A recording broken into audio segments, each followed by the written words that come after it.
दक्षिणमुखाय पंचमुख हनुमते करालबदनाय नारसिंहाय ओम हां ह्रीं हूं हौं फः सकल भीत प्रेत दमनाय स्वाहा।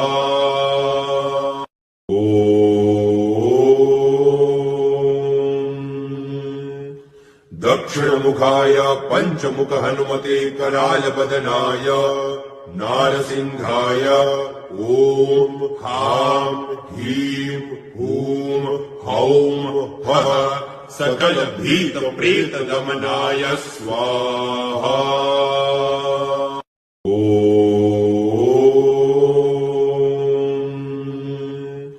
दक्षिणमुखाय पंचमुख हनुमते करालबदनाय